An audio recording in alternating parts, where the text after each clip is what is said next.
99% of Toyota owners think an oil change is just draining old oil and pouring new oil back in.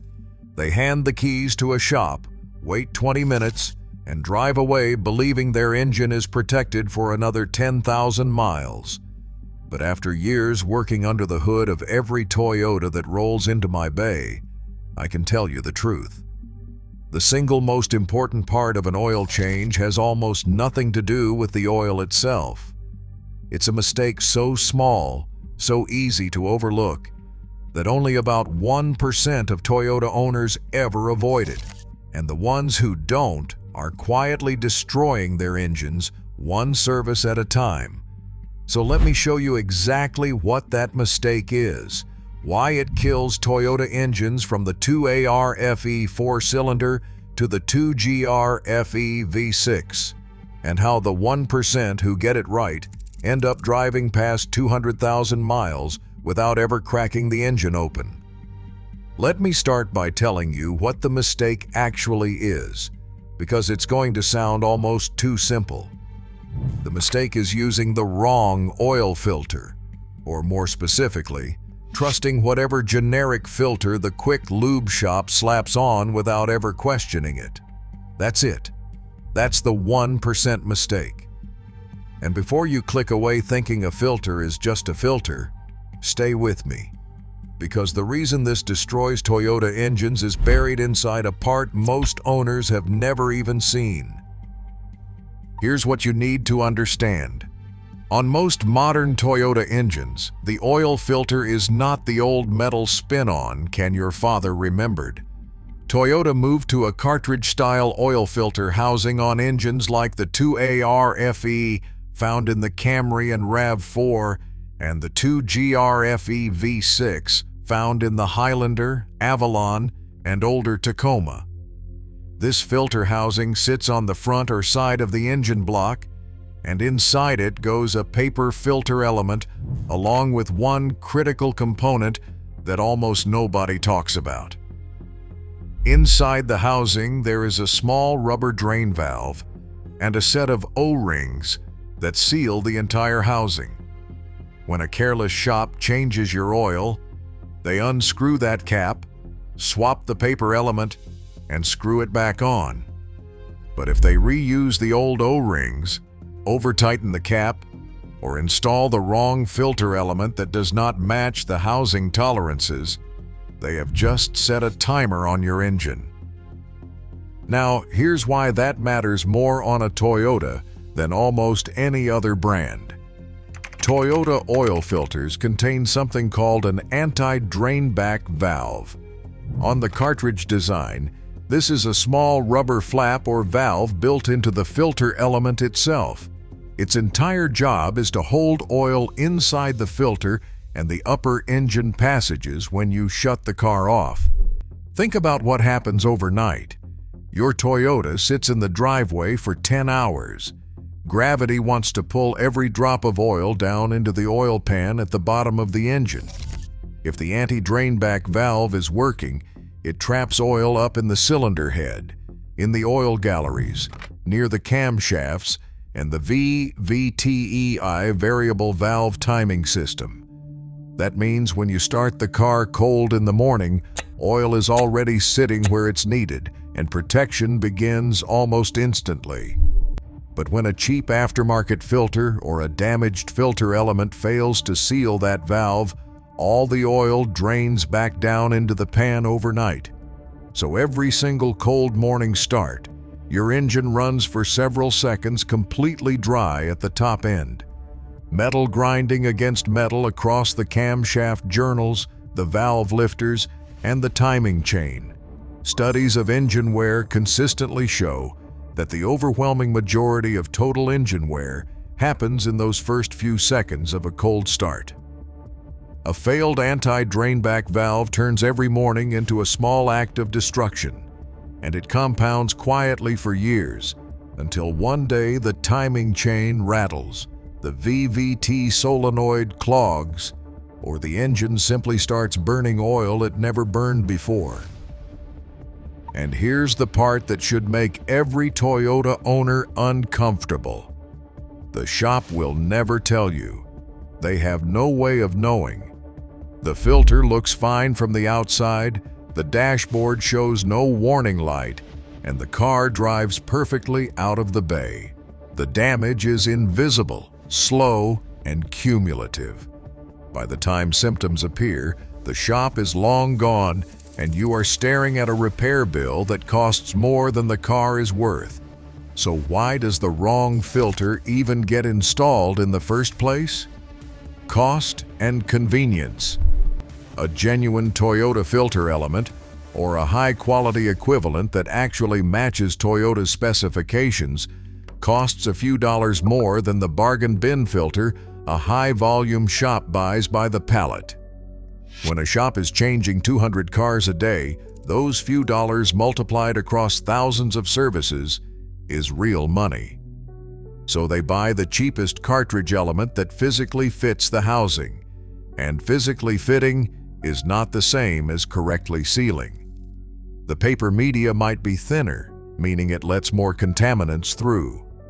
The rubber on the anti-drainback valve might be a lower grade that hardens and cracks in a fraction of the time. The O-rings that seal the housing cap might be slightly off in diameter, leading to slow weeping leaks that drip onto hot exhaust components and bake into a smell you will notice months later.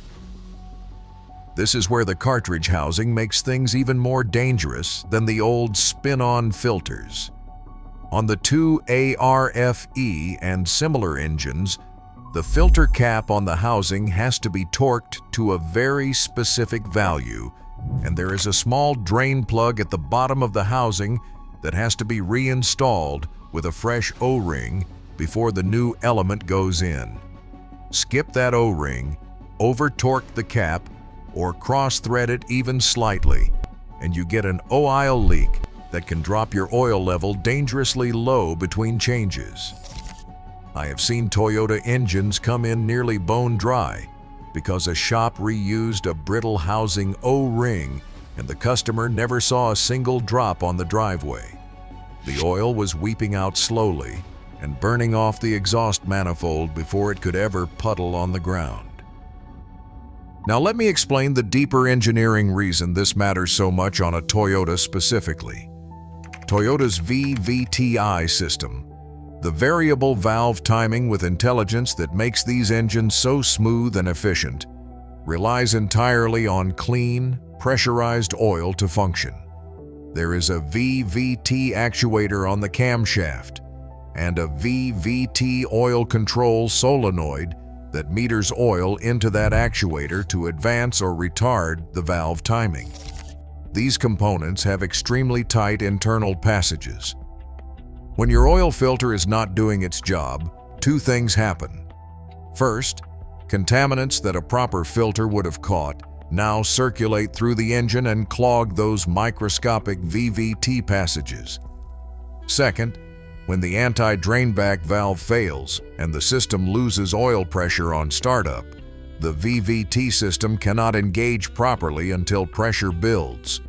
Over time, this shows up as a rough cold idle, a check engine light for VVT system performance, and eventually a failed solenoid that costs hundreds to replace.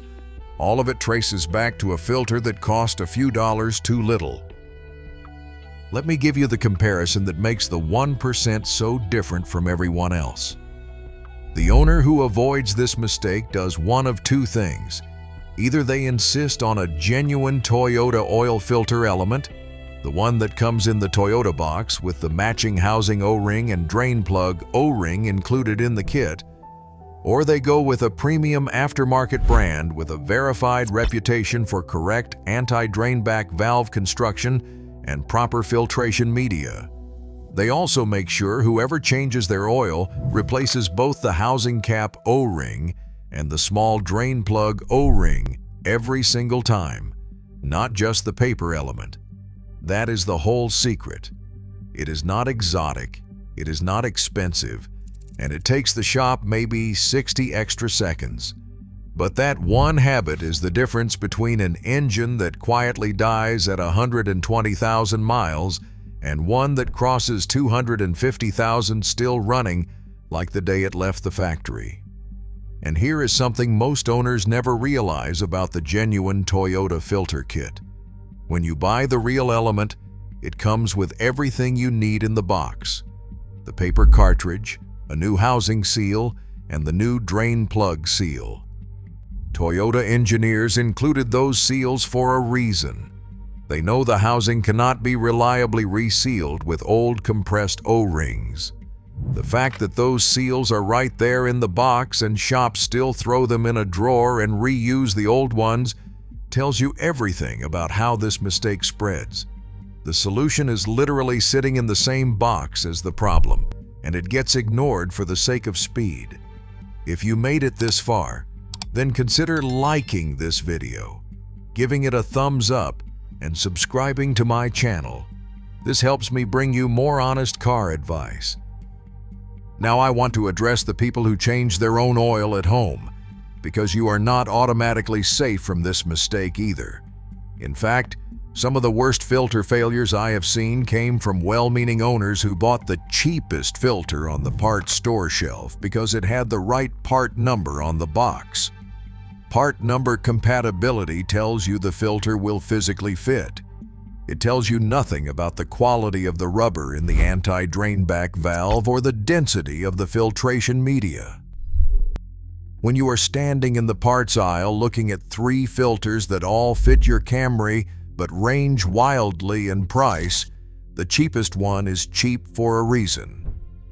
The rubber components are the first place manufacturers cut cost, and the rubber components are exactly what protect your engine on every cold start.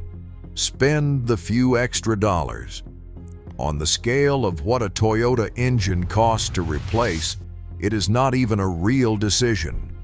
There is also a torque issue that trips up home mechanics on the cartridge housings. Because the cap is plastic on many of these engines, people either crank it down with a wrench like it is a metal spin-on filter and crack the housing, or they are so afraid of cracking it that they leave it loose and it weeps oil. The cap has a specified torque value, and there is a flat spot or hex on the cap designed to be turned with a proper cap wrench to that exact spec. Get a torque wrench and the correct cap socket for your engine, and seat it to the number Toyota lists. A cracked filter housing on a 2GR FE V6 is not a cheap part, and it almost always traces back to someone treating a plastic cap like a steel can. Let me also clear up a common piece of confusion, because some Toyota engines still use the traditional metal spin-on filter rather than the cartridge housing. If your Toyota uses a spin-on filter, the anti-drainback valve is built into the metal can itself, and the same principle applies. A cheap spin-on filter has a cheap rubber anti-drainback valve inside that you cannot see and cannot inspect. The failure mode is identical. Oil drains back overnight, the engine runs dry on startup, and the wear accumulates. The only real difference is that with a spin-on, you also have to lightly coat the rubber gasket on the new filter with fresh oil before installing it, and tighten it by hand only. A dry gasket can twist and tear as it seats, and tightening with a wrench can crush it or make the next removal nearly impossible. Whether your engine uses a cartridge or a spin-on, the lesson is the same. The filter is not a place to save money, and the rubber sealing components are the entire ball game. So what should you actually do with all of this?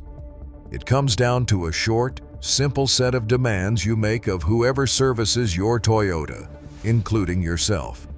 Insist on a genuine Toyota filter or a verified premium equivalent, never the cheapest option. Make sure every rubber seal that comes in the kit actually gets installed. The housing O-ring and the drain plug O-ring on cartridge engines, or a properly oiled gasket on spin-on engines. Make sure the cap or filter is torqued correctly, not gorilla tight and not finger loose. And if a shop ever pushes back, tells you a filter is a filter, or seems annoyed that you care, find a different shop. The ones who understand why this matters are the ones you want touching your engine. Because here is the bottom line. Every oil change is a chance to either protect your engine or quietly damage it. And the deciding factor is not the brand of oil or the price of the service. It is that small paper element and the rubber valve hidden inside it, sealing oil where it needs to stay so that every cold start begins with protection instead of grinding metal. The 1% of Toyota owners who understand this drive their engines into the ground long after everyone else has given up on theirs. Now you are part of that 1%, and it cost you nothing but a few minutes of paying attention. If you are enjoying this video, consider watching this one where I am sharing the maintenance habits that push Toyota engines past 300,000 miles.